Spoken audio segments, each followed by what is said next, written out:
Tina Opie, and with my co-author, Dr. Beth Livingston, we've written Shared Sisterhood, How to Take Collective Action for Racial and Gender Equity at Work. The book is about our philosophy for how we can once and for all eradicate racism and sexism at work. At least in the United States, Black people have been historically marginalized. White people have had historical power dominance. And that is something that we've seen around the world. There are typically groups that have more power or access to resources. There are groups that have been excluded or prevented from having those resources. And in that way, if we can understand some of the principles that elucidate the relationship between Black and white women, we may be able to understand relationships between other groups. So let me give you an example. When I first wanted to study shared sisterhood, I was really curious because we hear that feminism is a movement. It's something that draws women together.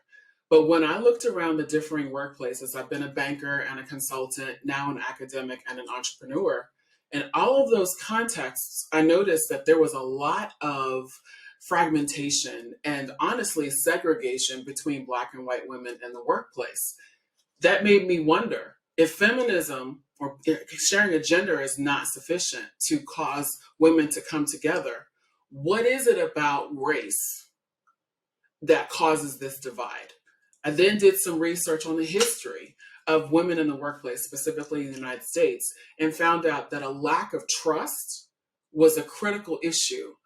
There was a power imbalance that led to a lack of trust. This is something that could be very instructive when you're thinking about relationships between women of other racial ethnic groups, or even relationships between people of different genders, different socioeconomic statuses, et cetera, et cetera.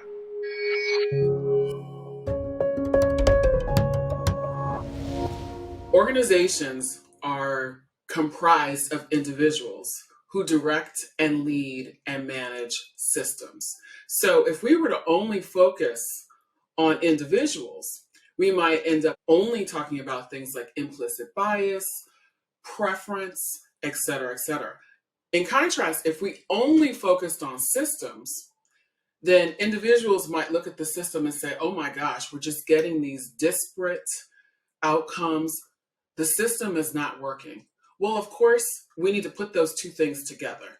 So while we reject an individual-only solution, we 100% recognize that it is up to us as individuals to be honest and transparent as we interrogate ourselves, as well as the systems that we're managing and running, so that we can make sure we dismantle any systems of inequity.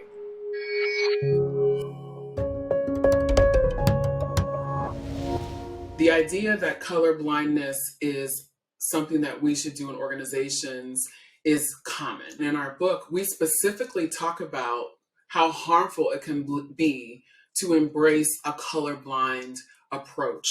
I know some people say skin color is inconsequential, but let me ask you this. When you're saying that you're colorblind, it means I don't see color. But guess what? That's not the way that the brain works. Our brains process color, we categorize people, we use heuristics. So one of the first issues with a colorblind approach is that it's untrue. If you look into a field of tulips, you'll notice, unless you are actually colorblind, you'll notice that there are red tulips or yellow tulips. The issue is not noticing the skin color. The issue is stigmatizing and devaluing people based on their skin color. I'm a Black woman. I'm a proud Black woman. I'm proud of my heritage. I want you to see that I'm Black. What I don't want you to do is, because you see that I'm Black, you then say, I don't want to talk about color. I think the reason why colorblindness as an ideology is attractive is because it allows people to sidestep ever talking about potentially controversial or conflict-ridden topics such as racial ethnicity. So in a way, colorblindness avoids ever digging into why we talk about racial ethnicity to begin with. We talk about it because many societies, specifically in the United States, were constructed based on power, based on racial ethnicity.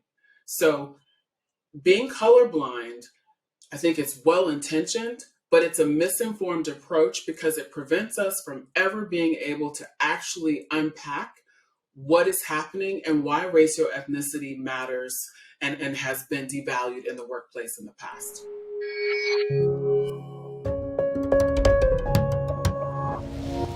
In some organizations, leaders say, listen, shared sisterhood is cool, but we don't have these issues here. It's a not here syndrome. If you are a leader and you think that these issues such as racism and sexism do not exist in your organization, I'm going to encourage you to do what we call dig.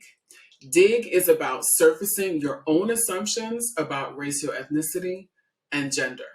And why do I say that? Because if you're saying that it doesn't happen in your organization, statistically speaking, according to probabilities, that is largely untrue. That's the first thing. So I would encourage you to dig into what it is that you may be missing. So you want to surface your own assumptions. The second thing is I would encourage you to talk to people other than you. One of the best lessons that I've ever learned is when I'm very confident about my opinion, it's probably a good idea for me just to triangulate. So I'll talk to people who are different than I am. And in Shared Sisterhood, we refer to that as bridge. So while you as a leader may say, this is absolutely not an issue at this organization, test that hypothesis. Talk to people who are different than you. Talk to people from historically marginalized groups. Read research on some of the ways that these issues manifest in organizations. And you may find that you begin to get data that might refute your initial not here hypothesis.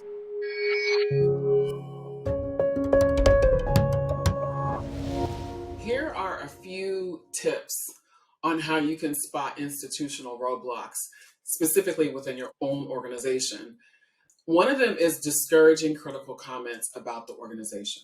So let's think about that. If you have leaders who say things like, don't say that we have a problem with racism or sexism, the focus is on, it's a reputational concern that has surfaced.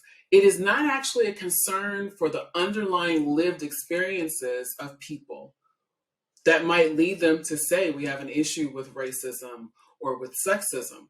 So this is an institutional roadblock because people are more concerned with their reputation and public relations than they are with actually improving the experiences of their employees. I know it's challenging to say this, but from a moral perspective, from also a perspective in terms of how you get employee engagement, you actually will find that by addressing this particular roadblock, you may have employees who are more engaged, who are more productive, and in that way, your reputation improves.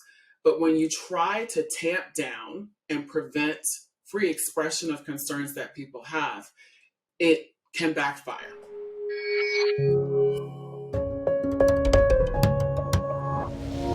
Another institutional roadblock is downplaying systemic racial inequities. So this is a little bit different than discouraging critical comments. And what this means is you may have actually, as an organization, conducted surveys or research or done focus groups, and you have data now which suggests that there are systemic racial inequities in your organization. When you downplay them and you say, well, it's not that big of a deal, or we are working as hard as we can, what you're doing is you're sending a signal to the people on your team that, one, despite having these data, we are unwilling to move forward. That would be a challenge to your leadership because it suggests that there's some resistance or reticence to soberly examine the data that's before you. The second thing is you're really preventing your organization from moving forward, because if you have the information which suggests that there are systemic inequities, but you refuse to move forward, maybe you feel as a leader that you don't have the necessary skills to manage what would need to be managed in order to successfully navigate through that issue. But that's different than saying that those systemic inequities do not exist. So this is a really important roadblock to recognize, because it can mean that what you as a leader can do is bolster your skills Also work with your team so that you all can become more effective at being authentic and transparent in how you discuss and navigate these issues.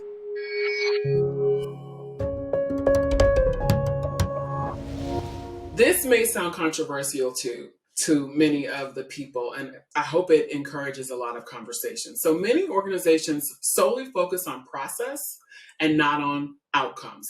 So for example, let's take recruiting. We posted the job and we interviewed the job and we made an offer, and it just so happens that for the last few search cycles, the people who we ended up with were white men.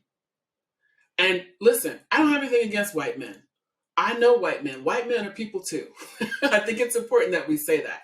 But if the organization has espoused the value of having a workforce that is racial, ethnically diverse, perhaps it's reflective of the environment where they operate, that would be a problem if you're already underrepresented when it comes to historically marginalized people. And the reason why it's a problem is the process needs to be examined because the outcomes are not generating what you anticipate. If you only focus on the process, you can see where you could argue and rationalize, well, we've done all that we could, but have you?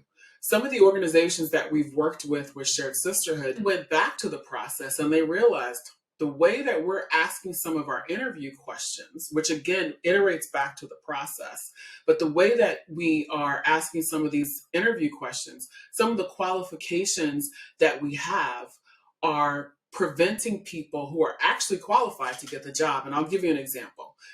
One of the top analysts at a particular organization, this was an analyst who has been training other analysts. He does not have an undergraduate degree. Okay. Now, some people will say that is insane. Everyone needs to have an undergraduate degree, but ask yourself why. Why?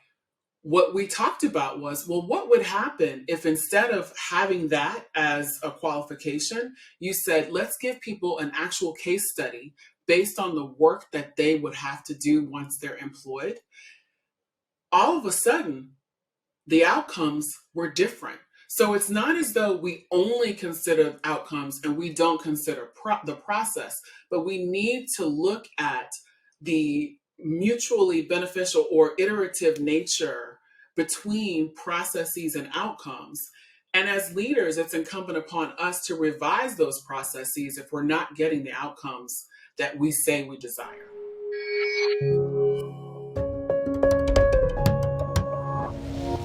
Some of you may tighten up at this. The idea of sharing and acting on data. So it's been really surprising to me when I've worked with different organizations and spoken at different organizations, and from CEOs down. Many organizations have conducted employee satisfaction surveys. Human resources will often have very detailed pay data by gender, by race, by level. Organizations are very hesitant to share that information, even with everyone in HR. And I can understand that. So we need to recognize, though, while you might not show the most granular level of data, what would it look like if you had salary bands and you examined it by race, by gender, by level to determine if there were any inequities? Once you find out the answer to those questions, are you willing to share that information? Some organizations are broadening their approach to where they are actually saying, listen, this is what we are looking at right now, and these are the specific steps that we are taking to act upon and change this. Now, many of you may have tightened up because you're saying, that is a lawsuit, Tina. Are you expecting us to get sued? That's part of the challenge. But what comes first, the chicken or the egg? Because many employees are already experiencing this. They know that they're being underpaid compared to their counterparts, or at least they have an inkling that they are. So when you withhold this information, it undermines trust. And here's another thing. When you don't give people any sense of information, they will fill in the blanks. So even if you have this information, you may find that you don't have huge disparities. There may be some areas where you have more to work on than others, but you may actually find, ironically, that the more transparent you are, the more data that you share, again, you're strategic about the data that you share and the way that you present it, you may find that your employees begin to respect and trust you. And that is a huge issue in many organizations, especially with what they're calling the great resignation or quiet quitting that many organizations are confronting now. In many instances, it's because employees feel as though they're being disrespected, taken for granted, underpaid. I think we are coming to a moment in time where the employee-employer relationship is being renegotiated. And I have found with working with organizations that when you share data, again, you're strategic about how you share that data, you're transparent, and then you follow up on the actions that you say you will take, I found that employees are much more likely to trust the leadership, which is a benefit for everyone.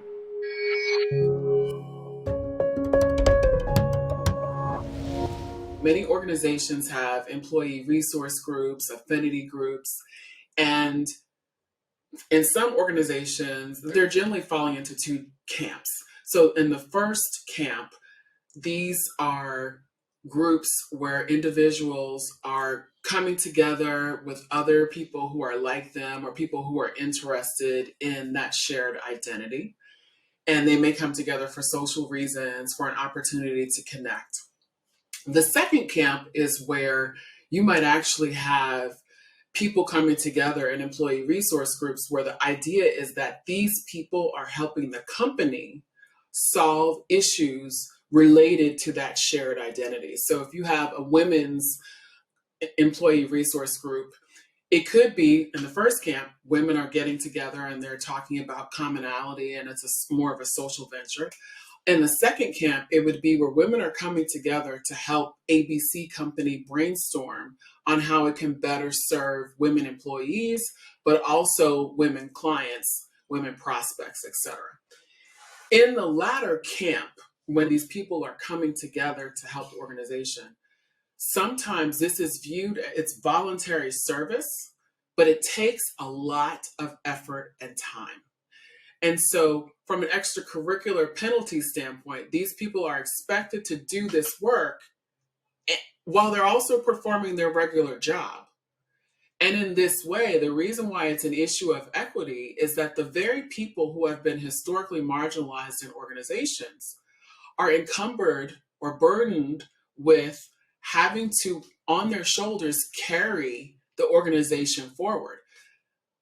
A quick solution to that is if you are an organization that relies on employee resource groups for things like recruiting or evaluating or understanding, I would really encourage you to think about how can we build this into our evaluation system? How can we reward people for doing this work? How can we make sure people are trained to do this? And it might be that it makes people more eligible for promotion if they've done that. It might be that they get paid. I think we need to jettison the idea of free labor when it comes to helping organizations resolve these huge issues related to identity.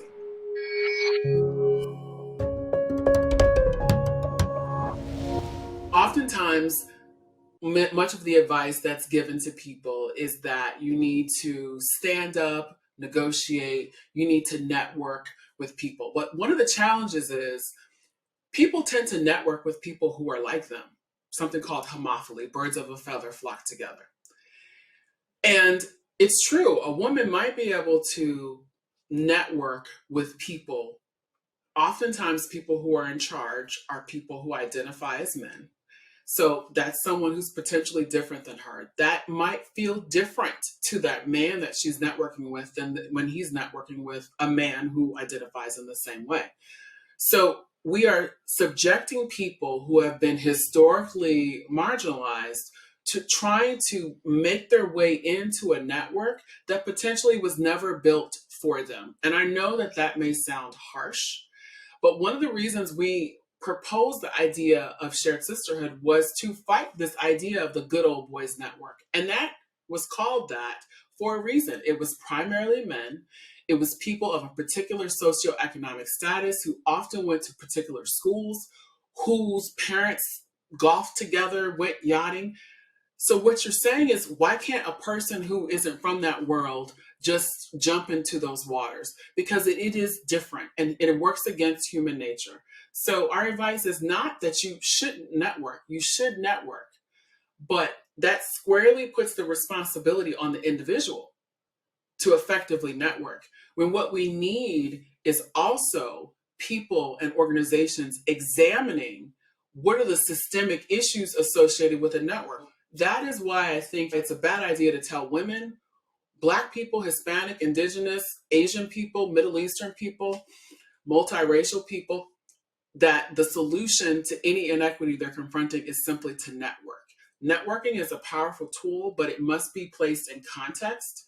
And we can never forget that there are systems that we can also deploy so that we can get more equitable outcomes.